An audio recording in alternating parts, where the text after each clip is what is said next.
Hi viewers, আসসালামু আলাইকুম। বাচ্চা থেকে বড় সবারই এই পছন্দের মিট বক্স খেতে আর রেস্টুরেন্টে যেতে হবে না।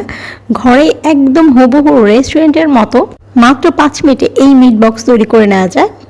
মিট বক্সের এই বক্স তৈরি সহ আর এই মিট বক্সটাকে কিভাবে মাস জুড়ে সংরক্ষণ করা যায় সব কিছু এই ভিডিওতে আজকে আমি আপনাদের সাথে শেয়ার করছি। মেইনলি মাত্র 3টা উপকরণ দিয়ে আজকের এই মিট বক্সটা তৈরি করব। প্রথমে একটা মিডিয়াম সাইজের আলুর এভাবে খোসা ছাড়িয়ে নিচ্ছি। একটা ডিম ভেঙে এর সাদা অংশটা নিচ্ছি আর কুসুমটাকে আলাদা করে উঠিয়ে রাখছি। কুসুমটা ইউজ করব না, সাদা অংশটা নিচ্ছি। মিট বক্সের জন্য লাগছে একটা আলু, 200 গ্রাম পরিমাণ চিকেন নিয়েছি আর এখানে 2টা সসেস নিয়েছি। এই সসেস 2টা আমি বাসায় তৈরি করে নিয়েছি। আলুটাকে পিস পিস করে নিচ্ছি।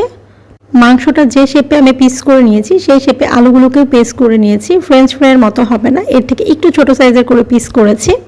আলু, চিকেন আর সসেস সব কিছু চেষ্টা করবেন একই শেপের করে কাটতে। এই সসেসগুলোকেও আমি আলুর শেপের করেই কেটে নিচ্ছি।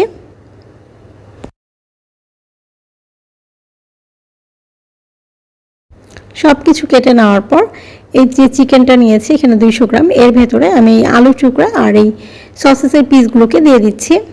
লবণটা এখানে একটু কম ইউজ করছি কারণ সসেসে লবণ আছে, আবার সসেও কিন্তু লবণ থাকবে। এর ভেতরে 1/2 টিস্পুন লবণ, 1/2 টিস্পুন গোলমরিচের গুঁড়া, 1/2 টিস্পুন মরিচের গুঁড়া, 1/2 টিস্পুন অরিগানো দিচ্ছি। সব কিছু এই পরিমাণে ইউজ করলে এটা একদম রেস্টুরেন্টের মতোই টেস্ট আসবে। এর ভেতরে দিয়ে দিচ্ছি 1/2 টিস্পুন রসুন পেস্ট, 1/2 টিস্পুন আদা পেস্ট। ডিমের যে সাদা অংশটা রেখেছিলাম এই সাদা অংশটা এখানে দিচ্ছি, তবে সম্পূর্ণটা দেয়নি, একটু আমি রেখে দিয়েছি। ছোট চায়ের কাপ দিয়ে মেপে এখানে 1/4 কাপ ময়দা দিচ্ছি আর এর ভেতরে অ্যাড করে দিচ্ছি 2 টেবিল চামচ কর্নফ্লাওয়ার। সব স্পাইসগুলো এখানে অ্যাড করার পর এটাকে ম্যারিনেট করে নিচ্ছি। মেখে নেওয়ার পর এটা আমার কাছে একটু টাইট মনে হচ্ছে। ডিমের একটু সাদা অংশ যে রেখেছিলাম ওই সাদা অংশটাও এখানে দিয়ে দিলাম। সব শেষে এর ভেতরে অ্যাড করে দিব 1 টেবিল চামচ লেমন জুস। লেবু রসটা দেওয়ার পর এটাকে আবার একটু মেখে নিচ্ছি, তবে এটাকে কিন্তু রেস্টে রাখার কোনো প্রয়োজন নেই। ম্যারিনেট করা হয়ে গেলে সরাসরি এটাকে আমি ভেজে নিচ্ছি। তেলটা ভালো করে গরম হয়ে যাওয়ার পর এর ভেতরে চিকেন আর পটেটোগুলোকে দিয়ে দিচ্ছি। চিকেন আর আলুটা যেহেতু কাঁচা আছে সেজন্য এটা সেদ্ধ হতে একটু সময় বেশি লাগবে, এই জন্য এটাকে আমি আগে এভাবে ভেজে নিয়েছি একটু বেশি সময় নিয়ে। হালকা লাল লাল করে ভেজে নেওয়ার পর এই চিকেন আর পটেটোগুলোকে উঠিয়ে নিচ্ছি। এরপর এর ভেতরে দিয়ে দিচ্ছি সসেসগুলোকে। তেলের ভেতরে দেওয়ার সময় একটু খেয়াল রাখতে হবে এটা যেন একটু দূরে দূরে হয়, তা না হলে কিন্তু একটার সাথে আরেকটা লেগে যাবে। সসেসটা যেহেতু কুক করা ছিল সেহেতু খুব অল্প সময় এটা লালচে কালার হয়েছে। এই সসেসগুলোকে ভেজে নেওয়ার পর সসেসগুলোকে উঠিয়ে নিচ্ছি। মিট বক্স প্রিপারেশনের জন্য এখানে একটা সস রেডি করে নিচ্ছি। এর জন্য এখানে সয়া সস নিয়েছি 1 চামচ, টমেটো সস দিচ্ছি এখানে ছোট চায়ের কাপের 1/4 কাপ। টমেটো সসের সম পরিমাণ দিয়ে দিচ্ছি মেয়োনিজ। মিট বক্সের জন্য এই সসটা কিন্তু একটু বেশি করে তৈরি করতে হবে।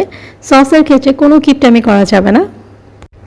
সব কিছু একসাথে মিশিয়ে নেওয়ার পর এর ভেতরে একটা লেবু এভাবে আমি চিপে দিয়ে দিচ্ছি। তারপর এই সসটাকে আবার এভাবে মিশিয়ে নিচ্ছি। 5 মিনিটে কিভাবে মিট বক্স তৈরি করা যায় এর ওয়েটা আমি এখন বলে দিচ্ছি। এখান থেকে অর্ধেকটা পরিমাণ নিয়ে আমি একটা এয়ারটাইট কন্টেনার বক্সে এভাবে রেখে দিচ্ছি। ডিপ ফ্রিজে এটা 1 মাসের মতো ভালো থাকবে। যখন মিট বক্স খেতে ইচ্ছে করবে তখন এটাকে ডিপ ফ্রিজ থেকে বের করে একটু ডিপ ফ্রাই করে সস দিয়ে কোট করে নিলেই হয়ে যাবে মিট বক্স। আর এখন যে মিট বক্সটা আমি তৈরি করব এর জন্য আমি অর্ধেকটা পরিমাণ এই চিকেন, পটেটো আর সসেসগুলোকে আবার এটাকে 5 মিনিটের মতো ডিপ ফ্রাই করে নিচ্ছি। এগুলোকে আরও 5 মিনিট ফ্রাই করে নেওয়ার ফলে এটা কিন্তু অনেকটা ক্রিস্পি হয়ে গেছে। যে সসটা এইমাত্র বানিয়ে নিয়েছি এই সসটা এর উপর দিয়ে দিচ্ছি আর এই চিকেনগুলোকে এই সস দিয়ে এভাবে মেখে নিচ্ছি। যে কোনো সময় যখনই এই মিট বক্স খেতে ইচ্ছে করবে তখনই কিন্তু 5 মিনিটে এই মিট বক্সটা তৈরি করে নেওয়া যায়। যে পরিমাণ সস তৈরি করেছিলাম সম্পূর্ণটাই কিন্তু এখানে দিয়ে দিয়েছি আর ভালো করে এই সসটাকে এভাবে মেখে নিচ্ছি।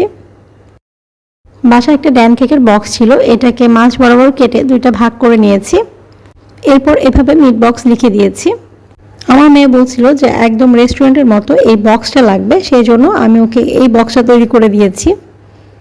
এই বক্সের ভেতরে এই চিকেনগুলোকে দিয়ে দিয়েছি। এরপর আমি আবার একটা সসের প্রলেপ দিয়েছি। তারপর আবার আমি এই চিকেনগুলোকে উপর দিয়ে দিয়েছি। মিট বক্সটা তৈরি করা হয়ে গেলে এর উপর দিয়ে আমি আরেকটু পরিমাণ সস দিয়ে দিচ্ছি। বাসায় খুব সহজে কিন্তু তৈরি করে নেওয়া যায় এই মিট বক্স। এই মিট বক্সটা যেহেতু ঘরে তৈরি করা সেহেতু এটা অনেক বেশি হেলদি আর বাচ্চাদের জন্য এটা সেফ। এতক্ষণ সাথে থাকার জন্য ধন্যবাদ।